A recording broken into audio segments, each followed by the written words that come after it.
Last week, we were learning about day 3 in Beraishis.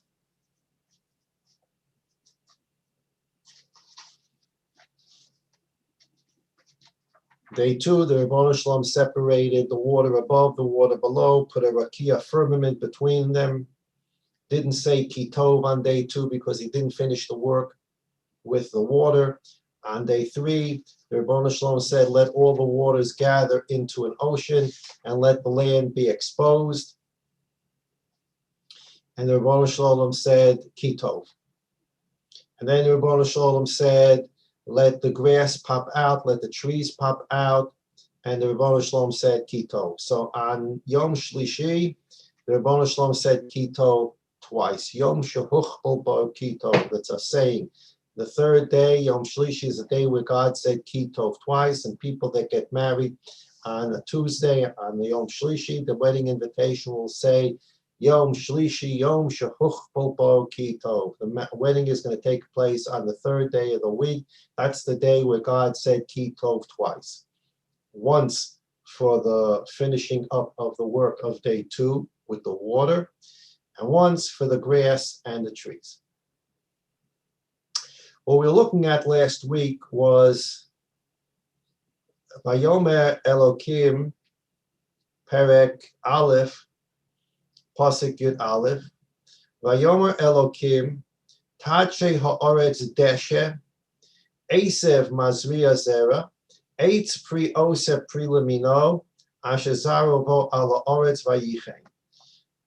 2 commandments. Let the grass pop up as a carpet of grass, and it doesn't say lemino, to its species. In other words, let all the grass just pop up. Kentucky blue, southern green, all the different grasses just pop out without any order. Just all the grasses, whatever grasses were in God's will, 100 type of grasses, 1,000 type of grass, how many type of grass there are in God's will, pop out. And they were popped out of the ground without any order to them. And that's what God said. Second commandment, Eitz Oseh Pri Lemino. And the tree should produce a fruit where not only the fruit tastes like the fruit, but the eitz, the bark, should taste like the fruit. And here HaKadosh Baruch Hu said, lemino. And every tree should pop out of the ground, species by species. In this area, pomegranates. In this area, oranges. In this area, olives. Why? Because we know that there's a biblical prohibition to mix seeds, to mix trees, etc. The Isser of Klayim, Ramban Nachmanides talks about that here. So the Rebbeinu Shalom said, the trees, you pop out of the ground, lemino, each species in its own space, in its own area. But the grass, you just pop out in any order without any specific area. 2 commandments. Pasuk Yud Beis, Vatotze ha'oretz deshe, Esev Mazriya Zera, liminehu. The ground did more than even HaKadosh Baruch Hu commanded it. The ground decided that it was going to pop out the grass in orderly places. Blue grass here, green grass here. Every grass was going to pop out in its own space. And the Gemara in Chulin Daf Samach says that the ground, whatever that means, the ground learned a kal v'chomer. The ground said, which basically, as we mentioned, Tosfos in Chulin Daf Zayin and other places tells us, we're talking about the Malachim, the Mazolos in heaven that are responsible for these things. So the ground, or the Malach of the ground, said, if God wants the trees to come out separately by species, this one here, this one here, this one here, and trees need space to grow. Trees have trunks, they're big, their roots are large, and God says that nevertheless, the trees need to come out species by species, even though naturally there's going to be space between them, but God says, I want them to be done in a space by space. Grass that's so small and the roots underneath the grass can entangle themselves because they grow so close, certainly they need to be separated. So the ground decided, to lack of a better word, to be firmer than the Rabbeinu Shalom said. The Rabbeinu Shalom said trees separate, orderly, spaced out, and the grass just pop out of the ground. And the ground said, Rabbeinu Shalom, if the trees need to be separated because you don't want them to mix, and by nature they separate because they're so big, but you still want them in separate space, certainly the grass that's so small and can mix underground, they certainly should be separated by species. Okay, so the ground wanted to do the Ratzon Hashem to the best way possible. But then the pasuk says, "Ve'etz osepri." The ground said nothing doing. The Rebbeinu Shalom said the bark should taste like the tree, and the ground said nothing doing. The ground said, I'm going to produce a tree that gives off fruit, but the bark is not going to taste like the fruit. So here you have the underpinnings of a human being. Where does the human being come from? On day 6, the human being is going to come from Afar min Hadama, the dust of the earth, and a neshama from above. And that dust of the earth is the same dust of the earth that sometimes is willing to do lifnim meshuas hadin. It wants to do even more than God commanded. And sometimes that Afar min Adama doesn't even want to do that which God did command. So in the very pasuk Yud Beis, you have the ground saying, "Ooh, the Rebbeinu Shalom wants me to do this. I'm even going to do more." And in the same pasuk, the ground says, "The Rebbeinu Shalom wants me to do this, and I'm not going to do it." That Afar min Hadama that sometimes can say, "I want to do more," and sometimes can say, "I'm not going to listen at all," is the same Afar min Hadama that becomes the human guf. And we all understand the conflict of the human guf with the neshama. We want to listen, we don't want to listen. We want to be frumer, we don't want to be frumer. We decide when we want to be from, what to be from. This is the Afar min Hadama of day 3 that becomes the human guf on day 6. Okay. So Rashi, we read the Rashi last week. Rashi quotes the Gemara, quotes the Midrashim, that the land, the earth decided to separate the grass even though it didn't have to. On the other hand, it decided that it was going to produce trees that would produce fruit, but the bark would not taste like the fruit. Last week we asked the obvious question, what do you mean that the ground didn't listen to the Rebbeinu Shalom? What does that mean? The Rebbeinu Shalom said, produce bark that tastes like a tree, and the ground says, oh, I'm not doing that. What does it mean that the ground says I'm not doing that? So even if we learn like Tosfos and as we mentioned, Chul and Avzayin, other places, that everything in the world, every blade of grass has a mazel or a malach that takes care of it, and the malach of the ground said we're not going to do that. What does it mean the malach said we're not going to do that? And we're not going to get into the issue, we're trying to talk about it. Is there any level of bechira for a malach? We understand that malachim don't have bechira as a human being has bechira, but is there any area in which malachim do have bechira? We're not going to go into that at all. Here the question is, how is it possible that God tells the ground, produce a tree where the bark tastes like the fruit, and the ground the earth didn't do that? So last week we read the Chizkuni, the famous Pirush HaChizkuni ala Torah. And the Chizkuni said that the ground wanted to, the intention was good. The same way that the ground was dedicated to God's commandment, and therefore it separated the grass, even though it wasn't told to separate the grass, but it learned the kal vachomer from the trees, and it went beyond that which was it commanded to do. The same thing is true for the bark. The ground didn't want the bark to taste like the tree, because then people would eat the bark, and eventually the trees would be destroyed. And God wants there to be trees in the world. Now, if we have bark that tastes like fruit, people will eat the fruit, they'll eat the bark, and there'll be no trees. And therefore, the ground felt that the better thing to do would be to have bark that doesn't taste like the fruit, and therefore people won't eat the bark, and therefore there'll be trees in the world, and that's what God wants. So the ground decided that it was smarter than God. And while God said, I want the bark to taste like a tree, the ground said, yeah, but since you want trees, we need to preserve the trees. The only way to preserve the trees is that the bark doesn't taste like the fruit. So the Chizkuni quoted the Gemara in Brachas we spoke about last week. We don't go into these kind of we don't do this kind of analysis. If God tells you to do something, that's what you do. You don't make a cheshbon. Well, if I do what God tells me to do, then this and this will happen, and I have to worry about it more than God. If I make the bark taste like the fruit, there'll be no trees in the world. But God told you to do it. Yeah, but I have to preserve the trees. You don't have to preserve anything. Let God worry about it. You were told to make the bark taste like the fruit. You do it. Where will the trees come from? God will take care of it. Your job is to do God's commandment.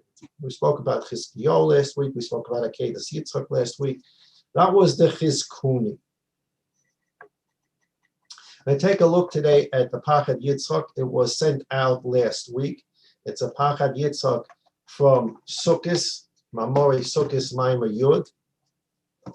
And here again, as we said so many times, in Brias Ha'olam, God is talking to us. God is explaining to us how the world was created so that we can understand what we need to do in our 6 days of work to perfect the perfectly imperfect world that God gave man to perfect. We learned about it very, very expressly yesterday, the Das Tavunos.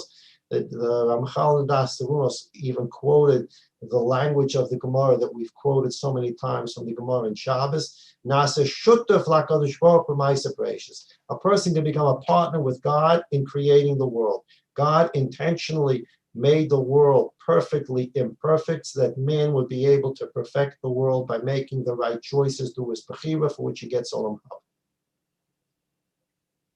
So the process of the 6 days of creation is not only a process of 6 days of creation, it's a process of teaching mankind how a man, a woman, how human beings complete the process of creation. If this is what HaKadosh Baruch Hu did to create, but he didn't finish the creation, as the Orach Chaim HaKadosh says on the words at the end of Vayichulu, Asher Bora Elokim La'asos. It doesn't say Asher Bora Elokim for us that God created and did. It says in the past, it says Asher Bora Elokim, God created La'asos to do in the future. And that La'asos is for us. The world was created in 6 days imperfectly, and now it's for us to do the finishing touches to the world, the Tikkun HaOlam. And through the 6 days of creation, the Rebbeinu Shalom is showing us different things that we need to understand as we go through our 6 days. And as an example, we talked about the second day. God split the water below from the water above and made the firmament in between. And there's no kitov on day 2 because God didn't finish working with the water. On day 3, he said the water below gather into an ocean and let the earth be exposed. And then he said, Kitov, he finished the work of the water on day 3. Why didn't God finish the work of the water on day 2? Chas v'sholom, he ran out of time. You can't even say such a thing. There was no effort on God's part to create the world. It was created with a hey, the Gemara says. It was created as difficult as it is to go up. That's how difficult the whole creation was. And it took 0 time, but God split it into 6 days for reasons that we discussed. God could have created the world with a boom. Let there be a world, right? Vayom Elokim Yehi Olam. And you would have had the same chimpanzees and the same tulips and the same rhinoceros and the same roses and the same human beings. You would have the same thing. And that's the question in Perikei of Pirkei Avos, Basar Mamoris Nifra Olam, Ba'aloi B'maimer Echad Yachli Boris. God created the world with 10 Vayomers, 9 plus Beraishis. Why didn't he just do it with 1? So why did the Rebbeinu Shalom start working with the water on day 2? He split the water above, below, and made a firmament in between, and then he stopped. And he didn't say Kitov because he didn't finish. And he left it for the third day to finish. And then he said, Kitov, why don't you finish all the work on day 2? Rebbe Shalom could have done that. He's talking to us. Rebbe Shalom says, my 6 days of creation are an example for how you are going to complete the work of creation, how you're going to perfect that perfectly imperfect world. And you need to understand as human beings that sometimes you will be doing something and you will not finish that day. Now, the Rebbe Shalom could have finished it on day 2. He could have finished it in a second, in less than a second. But the Rebbe Shalom is telling us, as human beings, you need to know that as you go through this process of finishing my work, you may not be able to finish it in one day. You may not be able to finish it even in a lifetime. It may be left to the next generation. That is okay as long as you've done whatever you can within the human kaiches. Everybody has different human kaiches, and everybody has different human abilities. The artist, the Talmud Chacham, the musician, everybody is bringing to the world beautiful, wonderful things and is perfecting the world in his own way or in her own way. And the Ribono Shel Olam is telling us that since the chet of the Eitz Hadas Tov Ra, we're working on perfecting the perfectly imperfect world. Adam Arishan didn't get it done in that 1 second, as the Das Tavunas explained to us, and we're working on it now for 5,781 years, person by person, generation after generation, and you can't go to sleep at night frustrated and say, I didn't finish the job. The Mishnah in Pirkei Avos says, Lo olecha hamalacha ligmar. It's not your task to finish the whole work. On the other hand, you can't be lazy and say, well, if I'm not going to finish it, I may as well not start. No.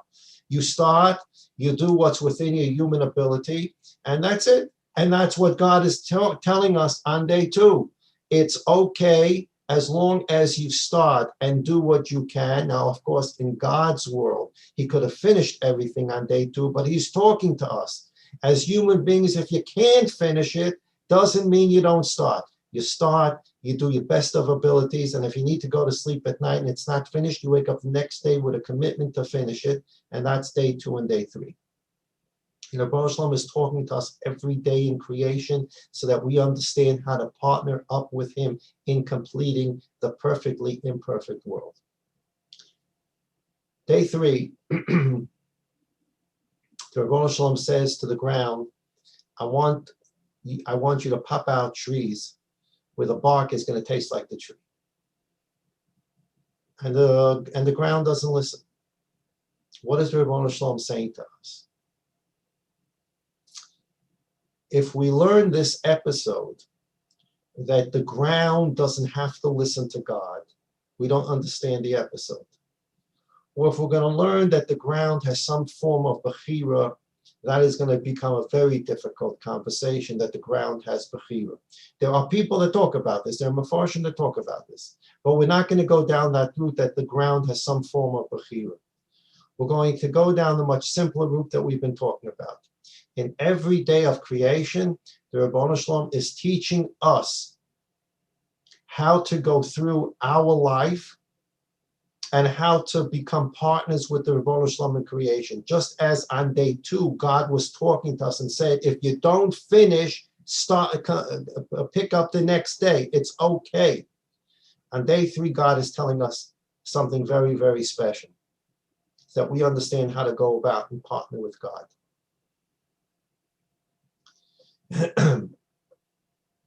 So Pachad Yitzchak we sent out last week, Ma'amer Yud in Mamori Pachad Yitzchak of Sukkot. Rav Hutner says the following.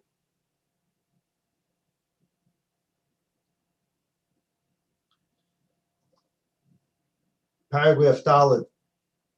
V'nei miyasodos ha'emuna hu shelo osed lovo yiskayim sosem v'simcha yasigu v'nosyogi v'anocha.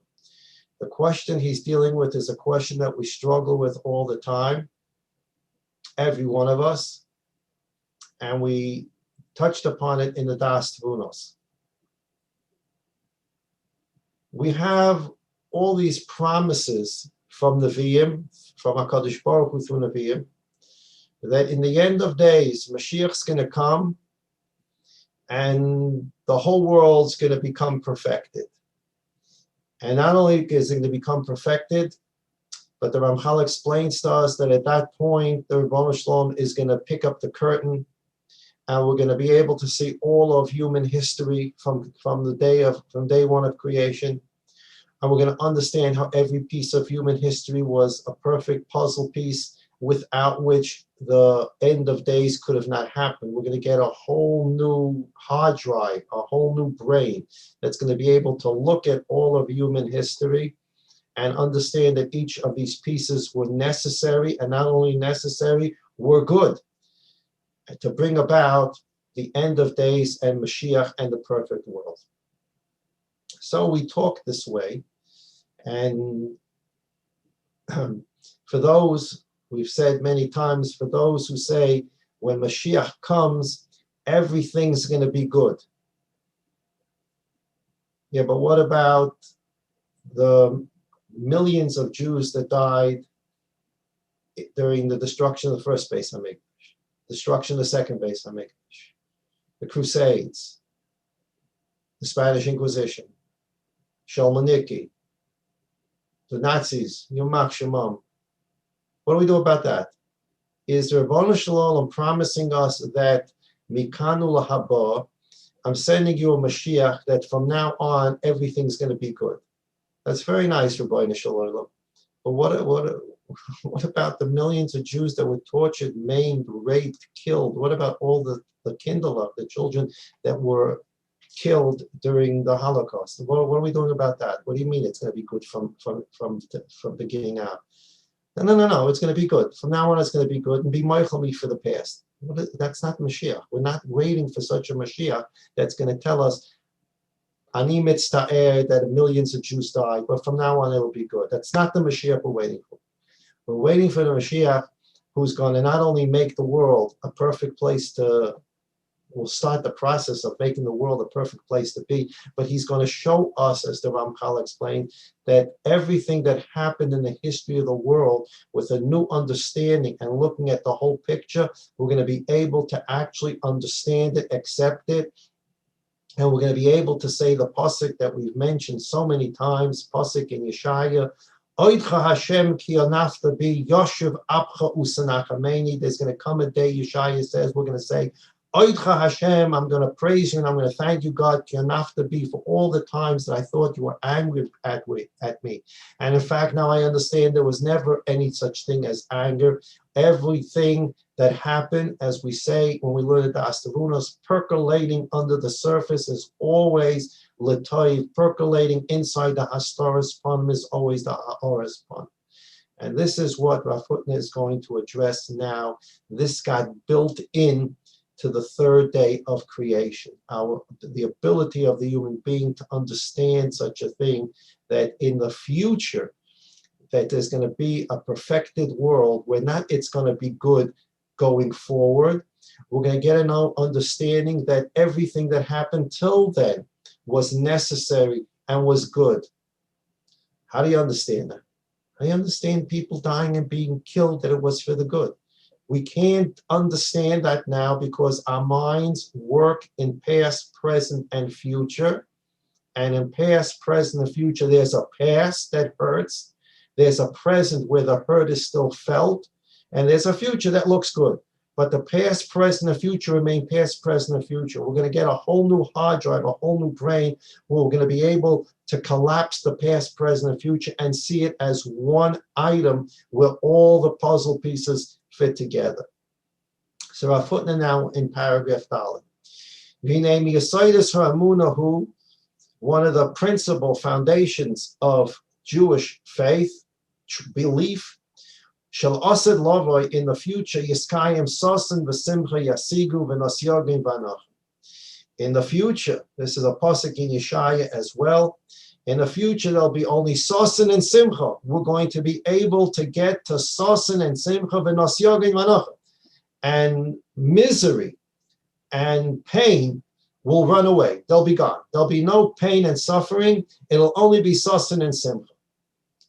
V'chol hayogon v'anocha shel olam hazeh yeh begeder hazorim bedima l'umas simcha haktzira.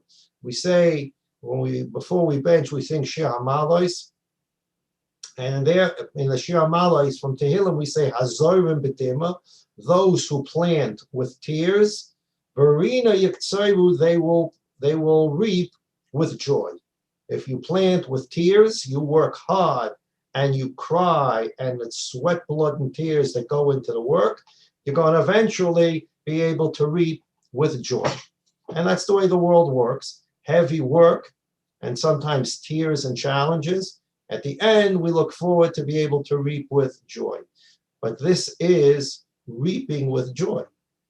The pain and the tears do not go away. They're there. They were there, and we still remember the tears. Is it possible that there will come a time that the joy will be so intense that we'll be able to look back and understand that all that pain and all those tears were also necessary, and were also, instead of tears of pain, they were really tears of joy that we were not cognizant of because of our limited understanding. It'll be at that time, at the end of days, it'll be within the grasp of the human mind. The pain, suffering, the kvitching that we go through in Olam Hazeh, it'll only be a stepping stone for the tremendous Sasan and Simcha Lasid Lavai. Now, if we stop there, that's the Mashiach we don't want and we're not looking forward to. We're not looking forward to a Mashiach who's going to tell us that all your pain and suffering was a stepping stone in order to have a great end of days and a great Olam Haba. Yeah, but what about all my pain and suffering? What did you do for me? Are you saying, I apologize for all your pain and suffering, but from now on it'll be good? I still had the pain and suffering. What are you doing about my pain and suffering? That's still part of my past. Hey, Rav Hutner says, in truth, about this subject, according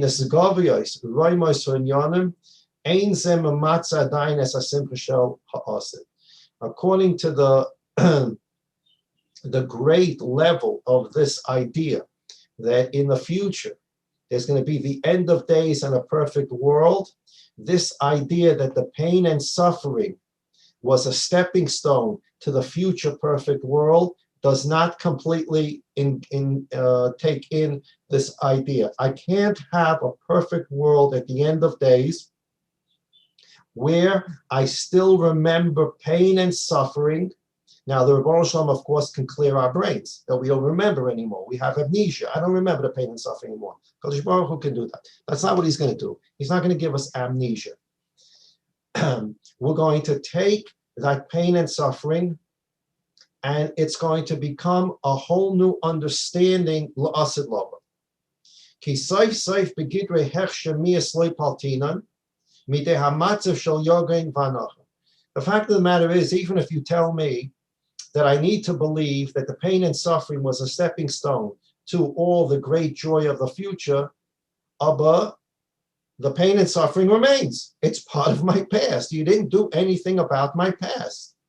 V'gam av ketana kazu, even this tiny little, in other words, we're going to go into the end of days and this great period, it's going to be unbelievable, perfect world, and kedusha and tahara, beis hamikdash, etc., etc. It'll be wonderful. Even if that great life will somehow make us forget a bit about all the pain and suffering over the thousands of years, there's still going to be a little memory of the pain and suffering, and that little memory of the pain and suffering is a disruption of the complete perfection of the world. The Nevi'im, when they talk about the perfection of the world that we're going to be Zoicha to, it can't be perfection of the world of a failed abyssal. There's something still missing. It's not 100% perfect, because I still remember something of the Holocaust. I still remember something about the crusade. It can't be that that's the perfect world HaKadosh Baruch Hu is promising us. Mishameshi mechitza becomes a mechitza, becomes an interference. L'fi erech Torah shemesh hasimcha zarechas bas.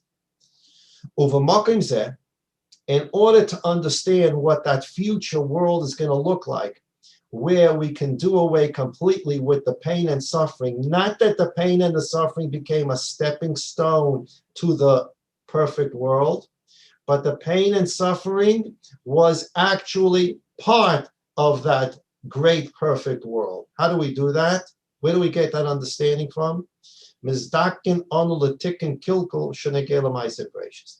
we're going to have to go to the third day of creation, where God said that the ground should pop out trees, and the bark should taste like the tree, and the bark ended up not tasting like the tree. We're going to go to that day of creation and that event to understand what the world is going to look like and how God put this into the world. Again, everything was put into the world during the Beraishis. We learned on day 2 how Bechira, the source, the material for Bechira, was put in the world on day 2 and then was put into Adam on day 6. Everything is created during the 6 days, and it's used or will be used in the future. What happened on the third day? Let's understand what a tree trunk. We're just learning about tree trunks and tree stumps in Masechta Shvius. Let's understand what a tree trunk is, and let's understand what the fruit, the branches, and the fruit are. The fruit, as we see it today, when you plant a tree, why do you plant the tree? What's the tachlis that you want from the tree? You want it to grow fruit. You put a pomegranate baby tree in the ground because you want pomegranates. You put a baby olive tree in the ground because you want to get olives. You put an apple seed in the ground because you want to get an apple tree for apples. The tachlis of the tree is not the stump. Sometimes you may need firewood, as we learned today in Masechta Shvius, and you'll cut down part of a tree. But that's not the reason you plant the trees. You plant the fruit tree because you want the fruit. So that's the tachlis. The bark, the stump, the branches are the stepping stones that you have to go through in order to get the fruit. You can't put an apple seed in the ground and apples pop out of the ground. Apples to grow need a trunk, and they need branches, they need leaves, and all these things are machshivim. The trunk, the branches, the leaves, all are things that are needed in order to bring about the tachlis of the fruit. So when we look at a tree, there are the machshivim, the preparations for the fruit, and then the fruit itself, which is the tachlis. That's how we have to understand what's happening on day 3 with respect to the bark and with respect to the fruit. This wasn't the ground disobeying God. God is doing things and talking to us, and he is controlling it. God said this to the ground, and the ground did this, not because it disobeyed God, because that's the way God wanted it. What is God telling us when this happens?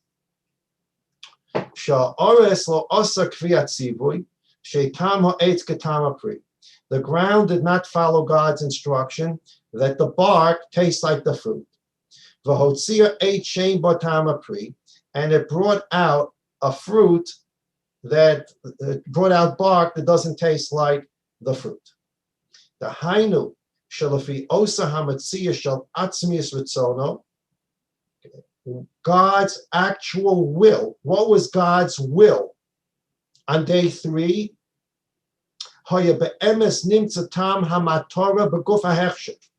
God wanted people to taste in the bark. He wanted people to taste in the bark the fruit itself, meaning that God wanted us to be able to enjoy the preparation to doing something as much as the tachlis of doing it. Rav Hutton in another place gives an example of building a house. You're building a house, you're putting the bricks up, you're putting the plumbing in, you're putting the windows in, and the more the house goes up, it's a simcha to you. But all that is a preparation for when the house is complete and you can live in it. That first day that the house is complete and it's furnished and you can live in it is an unbelievable simcha. Why is that simcha Chanukas Habayis? What is the simcha? Because you have come to the tachlis. You started months ago building a house, or months ago starting shiputzim. Sometimes it takes a long time. You can ask me about that.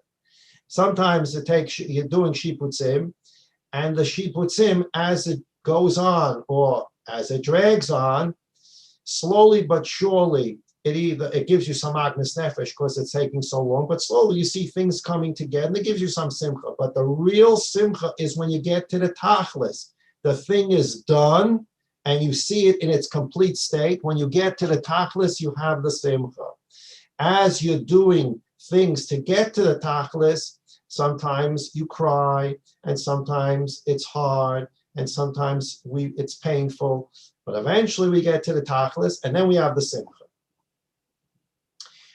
The original plan for HaKadosh Baruch Hu, for the Bria, his will was that people should sense in their work as if the work itself is completed. In other words, instead of going through a process of work, it's so difficult, it's so painful, and then when you finish, you have simcha.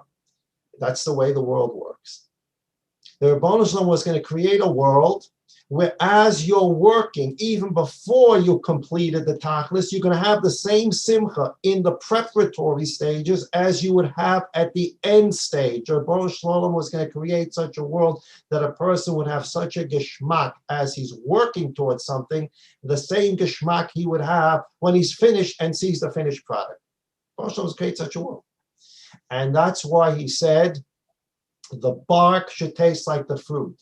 When a person plants the tree, the tachlis of the fruit is going to be no different than the bark, which is a preparatory stage. The trunk and the bark is a preparatory stage for the fruit. And people are going to taste in the bark, in the preparatory stages, they're going to taste the same geschmack as they would taste in the fruit. What a world. A world where during the process of working, you have the same geschmack as if the product is finished. V'otzia eitz she'ein ba tam hafri. Dahainu shelafi oisam etzia shel atzmius v'tzoyne. God's will, hoye be'emes nimtza tam hamatora b'guf ha'hechsher. A person should taste the tachlis. He should taste the sense of simcha, of the reaching the goal, as he is running towards the goal. You have a person that's running in an Olympic 5 kilometers or 10 kilometers, whatever he's running. While he's running, he's huffing and puffing and sweating and sweating and sweating. And then he breaks through that rope and he's the winner. Ah, what a simcha. But there's pain and sweat till you get to that finish line. The Rebbeinu Shalom was going to create a world Beraishis, where as you're running, you have the same simcha as if you cross the finish line. Instead of the pain being a preparatory stage for the simcha, the Rebbeinu Shalom was Beraishis, in his will was going to create a world where during the preparatory stages, you would feel the simcha as the end stage. We can't understand that because we don't live in that world. But the Rebbeinu Shalom told the ground, the bark, which is preparation for a fruit to come out, should taste as delicious as the fruit, because I want a world where people will have the geschmack in the preparation towards the goal as if they finished the goal. It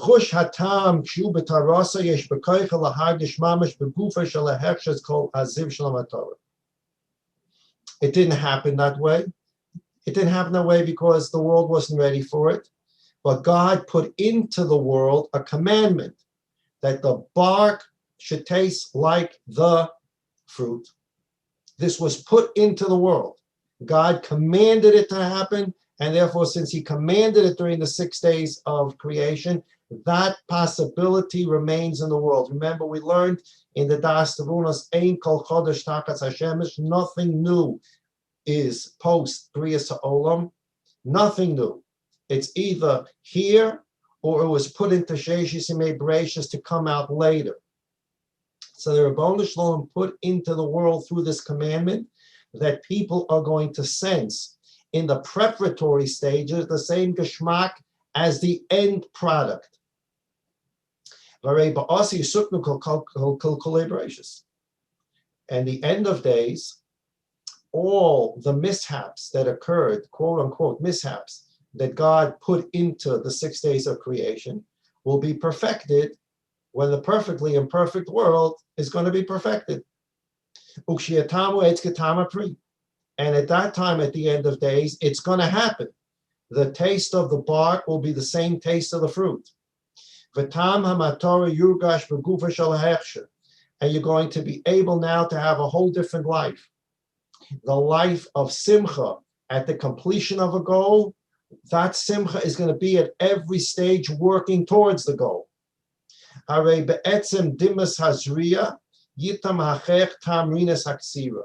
whereas in this world we sing a Shir Amalis that says, Hazorim bedima barina yiktayru, those who plant with tears will be able to reap with joy. In the world that's going to be perfected, there's not going to be planting with tears and reaping with joy. It's going to be planting with joy and reaping with the same joy. But planting is just a preparatory stage to reaping. Yeah, but that's this world. There's Zoyrim Bedima and there's Rina Yiktayru. In the world that'll be perfected, it'll be joyous to plant the same geschmack as the joy when you reap from your work. And therefore, the Rebbeinu Shalom put this into the world so that we can understand that there is such a thing as the geschmack, the enjoyment, the simcha of the preparatory stages as there is in the end result. He put this koyach into the world, which we don't sense yet. We don't have that yet. To us today, we're still in the stage of azorim bedima. I work hard. I work and I plant with tears, with blood, sweat, and tears. And Barini Yiktayru, and then at the end stage when I can reap the harvest and I can see the work, then I have a smile on my face. That's the world we live in. But there's a world that the Rebbeinu Shalom put into potential, that the bark and the fruit will taste the same, meaning that when I plant, I'm going to have that unbelievable simcha, the same simcha as when I reap with joy. And so that becomes the answer for the end of days. The Rebbeinu Shalom put into the world a koyach that we don't have yet. That when the end of days come, all the Zoyrim Bedima, all those many tears that were shed over the thousands of years are not preparatory for the end of days, which will be wonderful. And the Rebbeinu Shalom will say, be meichel me, I'm sorry for what happened, but those were preparation years for the ultimate good. That's Zorim Bedima Barini Yiktayru. Rebbeinu Shalom is going to say to us, I'm going to bring out that power that I put into the world in day 3, that the preparation is going to allow you to sense a simcha, the same simcha that you will have at the end of the process. And that koyach will come. It's a koyach that was put into the world. The world wasn't ready to actually make it real. At the end of the days, this will become real. There'll be no excuses, no justifications, no apologies. There'll be a new koyach in the world of Hazorim, Barina Yiktayru. It'll be a whole new understanding. The Rebbeinu Shalom will open us up that we can see that the preparatory stages were not preparatory stages for good at the end. Those initial stages were part and parcel of the good. The bark tastes exactly like the fruit. The preparation has the same geschmack as the end of days. We can't understand it. We can't sense such a thing. We're still in past, present, and future. But when our minds are opened up, lost and love, we're going to understand this. And our footnote continues on the next page on Chavches. I'll just say it outside. We talked Sukkot time about the idea, comes from the Maharal, that our Sholish Regalim, Pesach, Shavuos, and Sukkot, which are agricultural season, right? Our whole Sholish Regalim are based on agriculture. On Pesach on Pesach we begin to see the Chodesh Ha'aviv. Things are blossoming, things are ripening. On Shavuos we have the Chag HaKotzir, we start cutting. And Sukkot we have Chag HaOsif, we begin bringing the grains and the fruits into the silos, into the houses. The Torah describes the Sholish Regalim in terms of an agricultural season. Pesach, Aviv, Shavuos, Kotzir, and Sukkot, Osif. And the Maharal, as explained by our footnote, tells us that this is also the way the world operates in terms of its past, present, and future in Bias Mashiach. The Chag HaAviv, the Jewish people left Mitzrayim and began to blossom into a people. The Chag HaKotzir is when you start working in the field. We got the Torah and we know what work needs to be done. And we come to Sukkot. Sukkot is the end of days. In the end of days, Chag HaOsif, we gather together and the Kadosh Baruch Hu brings us in. And that's why when we talk about the Yetzer Hara being slaughtered in the end of days, that whole sugya is in Masech the Sukkah and Daf Nun Beis. That's the end of days. Sukkot represents the end of days. And that's why Sukkot is Man Simchaseinu.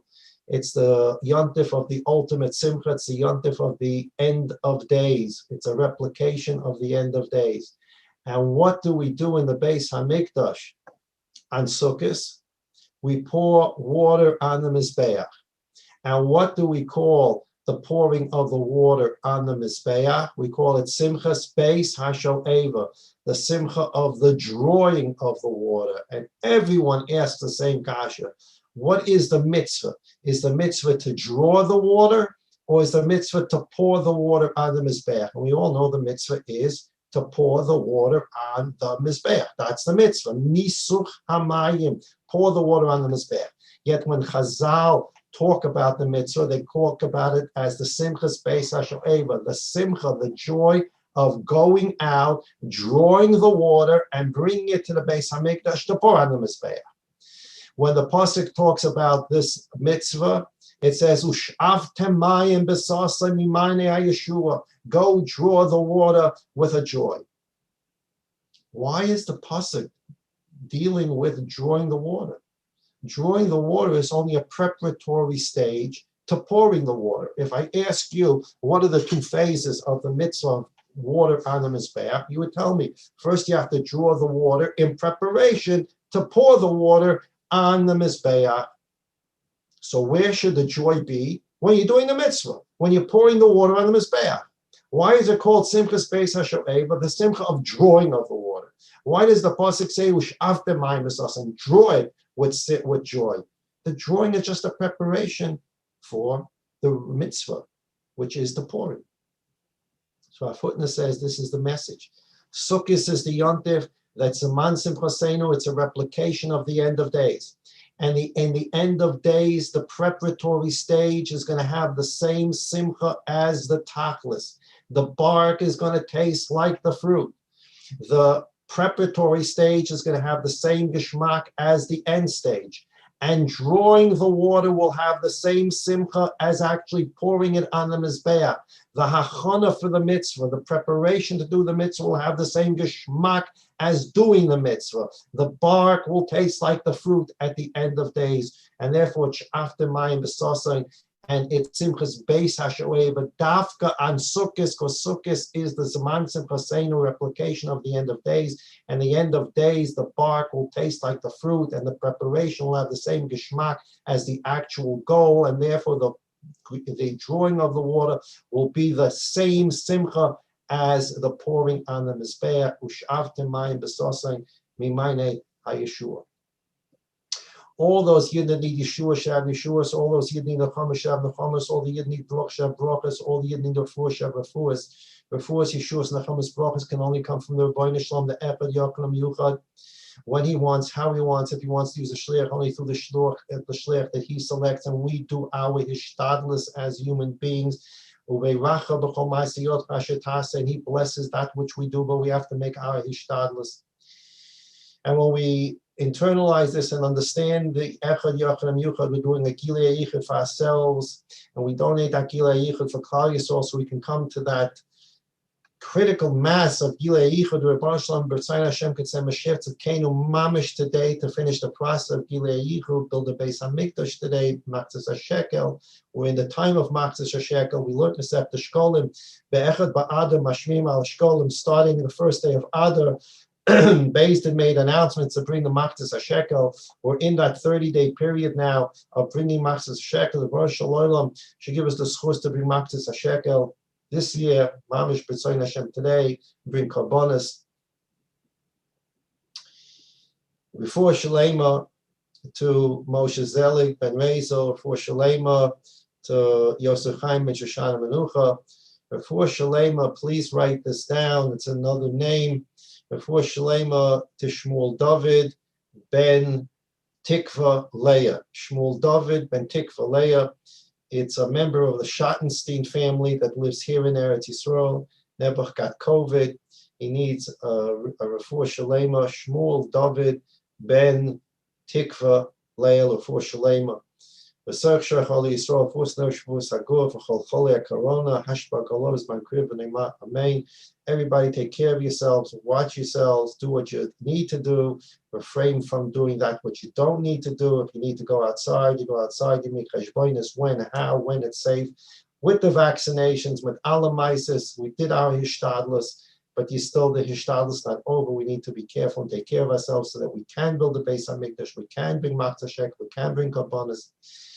The last two Beis Yosefs and Shulchan and Choshen Mishpat, last Be'er HaGoyim and Choshen Mishpat, mitzvah, Avodas Hashem, take care of yourself. When you make these cheshbonos, how to do it, you're doing a mitzvah, you're doing nachas ruach to Avodah Shalom. Everybody have a wonderful day. Tomorrow we begin 9:30, as we mentioned last week. Instead of Sefer Yeshaya, we're going to do an inyan about Megillas Esther and Purim. And from there, we'll go to Bli Neder the Das Tvunos. Everybody have a wonderful day, a healthy day. Sei gesund.